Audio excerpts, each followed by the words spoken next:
Hey guys, Aaron Davis here, and this is video blog number 20. I'm going to do something today that's pretty much unlike anything that I've ever done before with these video blogs. I'm going to take a little bit of a different approach. I've understood the love of a father only through being loved by my father.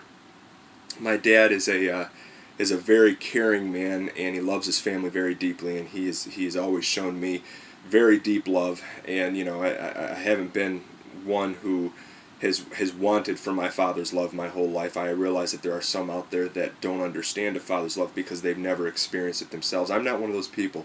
I understand what it's like to be loved by my father from a child's perspective. However, I never really understood what it was like to love a child from my father's perspective. And I have a different paradigm now after having a baby. And I'm going to reach down here and grab him so y'all can see him. Hey, bud. You want to say hi to everybody? This is little Rocky with his little faux hawk that Daddy's so proud of. I've read scriptures about, in the Bible about God singing over us, as our Father, and it never really clicked until the other night. I was singing over this little guy.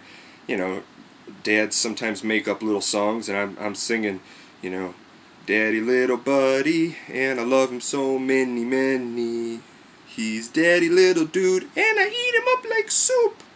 And when he goes to potty, Daddy clean up all he poop. He's Daddy's little buddy, and I love him so many, many. Now, that's silliness, and it's just me expressing my love to my son while I'm playing with him, downstairs, because he really can't communicate, and so I'm singing over him. I'm doing something that I had never really done before.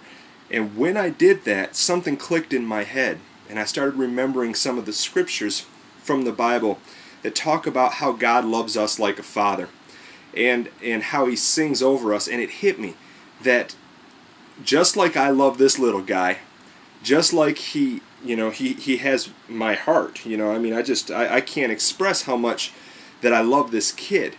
When he hurts, it hurts me so deeply. And when he smiles, honestly, I've never felt joy like I did the first time he smiled at me. And it's an amazing thing.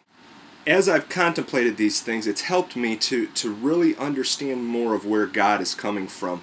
I wrote a song last year, and I'm not a songwriter, I'm not a musician, and I'm definitely not a singer. However, I sat down and I wrote this song during a time at that time that was the toughest time in my life after an attempt was made on my life, and I had a completely life-altering experience after that. I wrote this song called My Child, I Love You, and I believe that it was a God-ordained thing. I believe that I was speaking in these words that I wrote. I really believe that I was relaying the heart of God in it, but I didn't understand the depth of what I had written until after I had this little guy. And I'm not going to belabor a long blog today. Like I said, I'm doing something that's totally different, but I am going to share the song with you, and I hope that it ministers to you. I hope that it blesses you. I'm reluctant to share it because it's a little bit embarrassing to me to share something like that I've written, because it was intended really just to be between me and God. However, by sharing it, I really believe that it may have some impact on you. Maybe you're one who hasn't known the love of the Father. Maybe you're one who needs to know God as that daddy, maybe that you just haven't had, or that you need to have right now. He loves you guys, and I love you, and hope this hits home with you. Hope it ministers to you.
can do